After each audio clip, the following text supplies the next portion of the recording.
इसे लेकर बहुत सारे इन्फ्लुएंसर्स की बातें आपको सोशल मीडिया पर दिखाई देंगी। मार्केट इस वजह से जो प्रोडक्ट बेचते हैं उनसे भरा हुआ है, लेकिन क्या वाकई एंटी एजिंग जैसी कोई चीज होती है? और सीरम्स और प्रोडक्ट आपकी उम्र को, आपकी स्किन की उम्र को कम कर सकते हैं, आपकी झुर्रियों को गायब कर सकते हैं या नहीं? आपको अपनी स्किन का ख्याल कैसे रखना चाहिए? इन्हीं सारे मसलों पर बातचीत करने के लिए खास मेहमान हमारे साथ यहाँ पर मौजूद हैं, डॉक्टर अमन शर्मा, जो कि स्किन फिजिशियन हैं। बहुत बहुत स्वागत है इंडिया टीवी पर आपका। सबसे पहले मेरा सवाल तो आपसे यही है, जो फ्लडेड है सोशल मीडिया एंटी एजिंग के प्रोडक्ट से, उसमें कुछ सच्चाई है? हर कोई रेटिनॉल यूज कर रहा है, हर कोई कोजिक एसिड यूज कर रहा है, तमाम इन्फ्लुएंसर्स ऐसी बहुत सारी क्रीम बता रहे हैं कि इससे झुर्रियां खत्म हो जाएंगी, ये आपके लिए एंटी एजिंग का काम करेगा। इसमें कुछ सच्चाई है या सिर्फ मार्केट? देखिए, बहुत सारे मॉलिक्यूल्स तो ऐसे हैं, बहुत सारी क्रीम्स ऐसी हैं जो टेस्टेड हैं और जो काम करती हैं, जिनके पीछे साइंस है। लेकिन ये सोशल मीडिया वेव पे बहुत सारे ऐसे प्रोडक्ट भी चल रहे हैं जिनके पीछे ना ज़्यादा कुछ साइंस है और ना ही कुछ ख़ास कंसंट्रेशन है। उनमें जो लेवल ऑफ मेडिसिन होनी चाहिए वो बहुत कम है, नाम मात्र है। ऐसे बहुत सारे ब्रांड्स OTC आ गए हैं। सो वो इतना काम भी नहीं करते हैं और अनसुपरवाइज करने से बहुत पेशेंट्स अपना नुकसान कर बैठ रहे हैं। तो बहुत ज़रूरी है किसी एक्सपर्ट की ही सलाह ली जाए। लोग जब आपके पास आते हैं तो किस उम्र में एजिंग के लक्षण उसमें दिखाई देने लगते हैं? ये सवाल का जवाब देते हुए मुझे दुख भी होता है, क्योंकि अब इतने यंग पेशेंट्स में हम वाकई एजिंग के चेंजेस देख रहे हैं। मैं आपको उदाहरण देता हूँ, मेरी OPD में 17, 18, 19 साल के लड़के आते हैं जिनके माथे पे लकीरें आई हुई होती हैं। बच्चे आते हैं 15, 16 साल के जिनका मेल पैटर्न हेयर लॉस शुरू हो चुका होता है। गर्ल्स में बहुत सारे चेंजेस आने शुरू हो जाते हैं यंगर एज पे।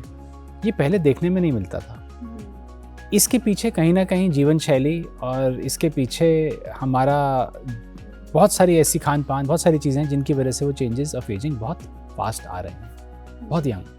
तो एजिंग मतलब सिर्फ उम्र की वजह से नहीं होती, लाइफस्टाइल एक बहुत बड़ी समस्या है एजिंग को लेकर। इस सवाल के जवाब को समझने के लिए हमें रचना जी उसको उल्टा कर देना चाहिए कि हमारी ऐसी कौन कौन सी चीज़ें हैं जिनकी वजह से हमारी एजिंग बढ़ती है। अगर हम ये समझते हैं तो एज वाकई एक नंबर कुछ हद तक स्लो तो डेफिनेटली किया जा सकता है।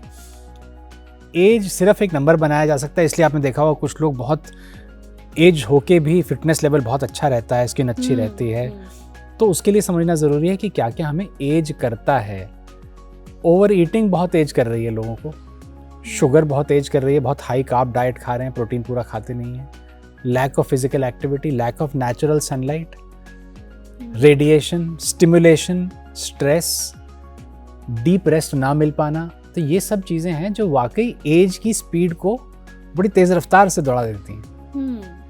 और 25 से 30 साल की उम्र, जब एंटी एजिंग के बारे में आजकल लोग सोचते हैं, और मैं कहूँ उससे पहले ही बहुत सारे प्रोडक्ट इस्तेमाल करना शुरू कर देते हैं। आपने ही बताया कि आपके पास जो लोग आते हैं वो 17-18 साल के भी बच्चे हैं जो आते हैं और उनमें एजिंग फैक्टर्स जो हैं वो दिखाई देते हैं।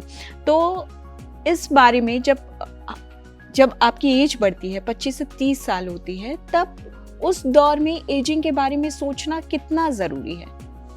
क्या वो सही एज है? एजिंग के बारे में जब आपकी ग्रोथ कर्व कंप्लीट हो जाए तब से सोचना चाहिए, लेकिन उस तरह से नहीं जिस तरह से हम लोग सोचने लगे हैं। एजिंग को हमने सिर्फ फेस, स्किन, हैंड्स और बालों से रिलेट कर दिया है, उसका सिर्फ ताल्लुक उससे नहीं है। एजिंग का चेंज आता है कि आपका मसल मास कम होने लगे। एजिंग का चेंज आता है आपका मेटाबॉलिज्म स्लो हो जाए, आपकी अब्जॉर्प्शन प्रभावित हो जाए।